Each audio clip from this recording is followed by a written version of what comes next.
Doctor Mohan Yadav ने regional industrial conclave को लेकर मीडिया से चर्चा करते हुए कहा कि सागर रीजनल इंडस्ट्री कॉन्क्लेव में 23,181 करोड़ रुपए के निवेश प्रस्ताव हुए, जिसमें 27,375 लोगों को मिलेगा रोजगार। सागर में सिल्वर क्लस्टर का विकास होगा।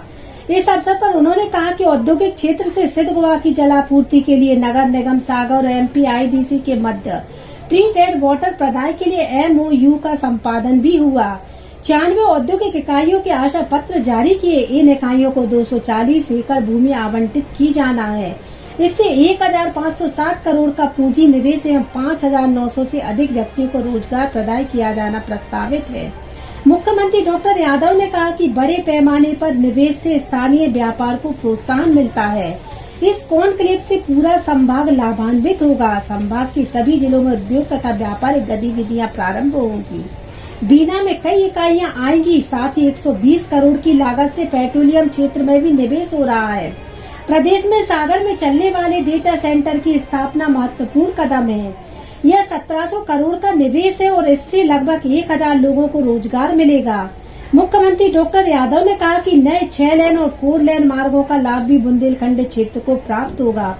मुख्यमंत्री डॉक्टर यादव ने कहा कि बुंदेलखंड ने कला, संस्कृति, वीरता से इतिहास में अपना स्थान बनाया है।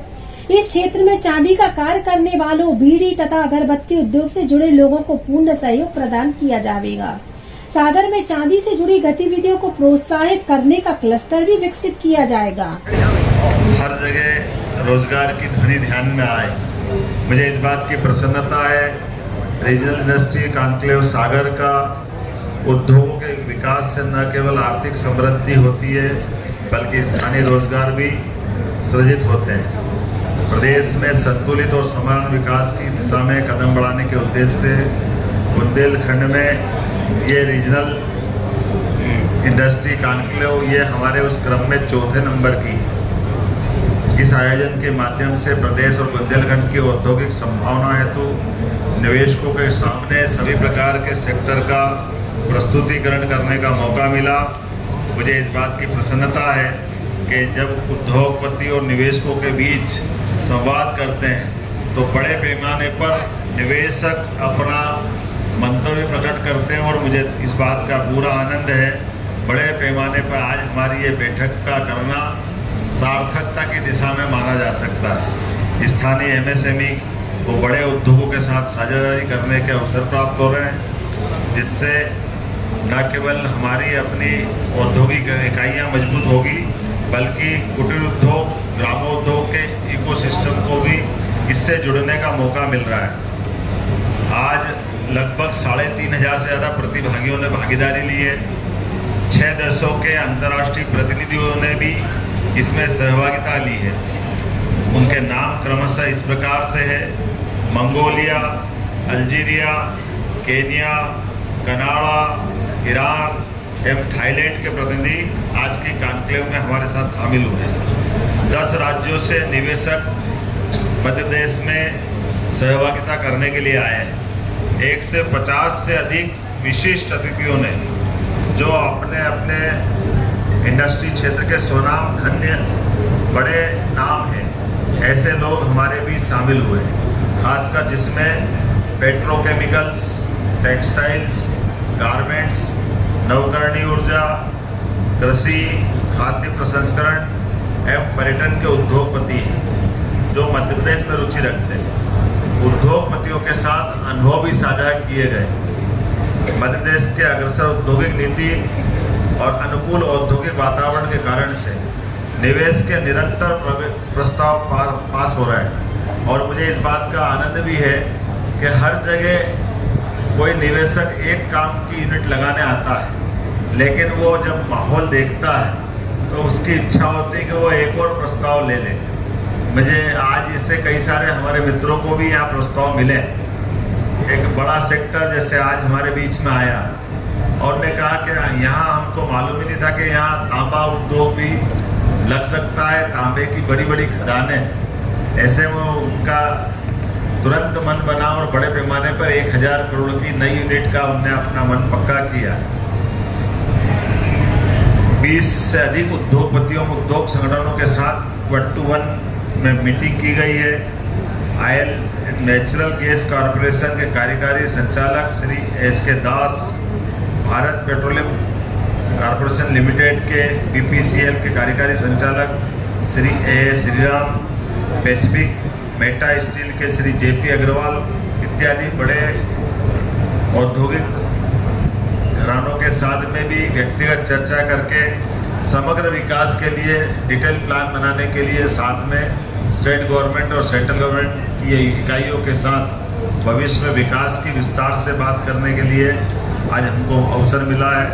2 राउंड टेबल पे अलग अलग प्रकार से 2 सेक्टर पे विस्तार से चर्चा करके उसकी संभावनाओं को बढ़ाने का काम किया है। एक नवकरणीय ऊर्जा और टेक्सटाइल एवं तकनीकी टेक्सटाइल, 6 सेक्टोरल सत्र हुए, पेट्रोकेमिकल्स, प्लास्टिक, कृषि, खाद्य प्रसंस्करण और डेयरी, सूक्ष्म लघु मध्यम उद्यम एवं स्टार्टअप, कुटीर उद्योग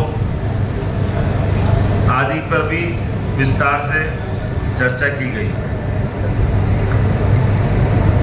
ONGC के प्रतिनिधियों ने द्वारा बताया गया है कि हटा जिला दमोह क्षेत्र में ONGC द्वारा 2026-27 में गैस उत्पादन की संभावना है, जिसको तुरंत शुरू करने के लिए आवश्यक अनुमतियां और कुछ कार्रवाइयां की गति देने की ज़रूरत है।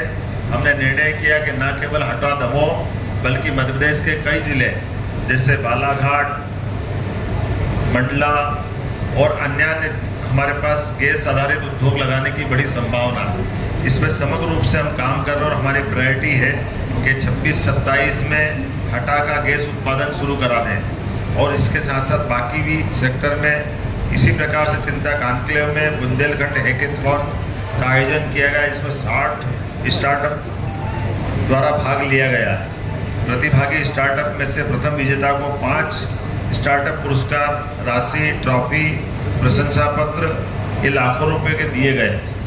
आशय पत्रों का विवरण, रीजनल इंडस्ट्री कॉन्क्लेव 2024 में 96 इकाइयों के आशय पत्र जारी किए गए, जिसमें 240 एकड़ भूमि का आवंटन किया गया, जिसमें 1560 करोड़ से अधिक का पूंजी निवेश एवं 5 सहयोग से मध्य प्रदेश औद्योगिक निवेश की दृष्टि से इसी गति से बढ़ते हुए अगले महीने हमारे पास हम रीवा में इसी प्रकार की कॉन्क्लेव करने वाले हैं और इन्हीं कॉन्क्लेव में इसके बाद इसी बीच हमारा हैदराबाद, तेलंगाना और आंध्र की राजधानी में एक रोड शो होने वाला है, ताकि निवेशकों को हम क्रमशः बाहर के राज्यों से बुलाते रहते हैं और अपने राज्य के अंदर की बातों को वहाँ समझा करके यहाँ की इंडस्ट्री पॉलिसी पे बात करते हैं। 2-3-4 घोषणा मैं यहाँ के लिए करना चाहूँगा। सागर के लिए रीजनल इंडस्ट्री कॉन्क्लेव के अवसर पर सिंध गोवा औद्योगिक क्षेत्र सागर में बैंकिंग कार्यों हेतु एक बैंक की शाखा खोली जाएगी। इसके कारण से स्थानीय निवासियों और निवेशकों को वित्तीय सेवा में सरलता प्राप्त होगी। सिंध गोवा सागर नगर निगम और इंडस्ट्रियल बेल्ट इंडस्ट्री डिपार्टमेंट के बीच एक MOU हुआ है, जिसमें 10 MLD ट्रीटेड पानी हम उद्योगों को लिए दिलवाएंगे। ये परस्पर MOU आज ही हुआ है। इसी प्रकार से भारत सरकार दिल्ली नागपुर इंडस्ट्रियल कॉरिडोर बनाया जा रहा है, जिसमें MPIDC के माध्यम से सागर जिले के मसवाली गांव में 1300 एकड़ का नया मेगा इंडस्ट्रियल पार्क भी डेवलप करने की आज हमने यहाँ घोषणा की है, जिसमें हजारों लोगों को रोजगार मिलेगा और एक नया पूरा इंडस्ट्रियल बेल्ट बनेगा। ODOP के माध्यम से भी एक जिला एक उत्पाद की नई नीति हम बनाने जा रहे हैं, जिसमें स्थानीय शिल्प और कौशल को बढ़ावा दिया जाएगा और आर्थिक क्षेत्र समृद्ध करने के साथ ग्रामीण क्षेत्र को भी वित्तीय तरलता में ताकत मिलेगी। कोलकाता में निवेश संवर्धन का, MPIDC का और कलकत्ता सहित मुंबई में भी नया कार्यालय खोला जाएगा, जिसमें सभी प्रकार की इन व्यवस्थाओं को बढ़ावा देने के लिए मैं उम्मीद कर रहा हूं कि जिस प्रकार से हमारे ये जो निवेशकों के प्रस्ताव आ रहे हैं, निश्चित रूप से एक नया रिकॉर्ड बनेगा और रिकॉर्ड 2 नाते से आने वाले समय में जो हमने तय किया है कि मध्य प्रदेश सरकार का बजट 5 साल में डबल करते हुए सभी प्रकार की निवेश की संभावनाओं के साथ हमारी आर्थिक संग्रहण की ताकत भी बढ़े और राज्य वित्तीय व्यवस्था में मजबूत बने। मुझे पूरा भरोसा है कि 5 साल तो लंबा है, लेकिन जिस प्रकार से ये गति बनी है लगभग 10 महीने में जिस प्रकार के संदेश आ रहे हैं और ये गतिविधि संपन्न हो रही, लगभग लगता है कि उस निर्धारित अवधि के पहले ही हो सकता है 3 या 4 साल में हम अपने लक्ष्य की प्राप्ति कर ले। मैं आज के इस अवसर पर, चूंकि मौसम खराब हो रहा है और हेलीकॉप्टर उड़ने के मेरे पास 4 अलग अलग पर्चियां आ गई है, तो मैं मान के चलता हूं कि मेरी बात में सारी बात आ गई हो।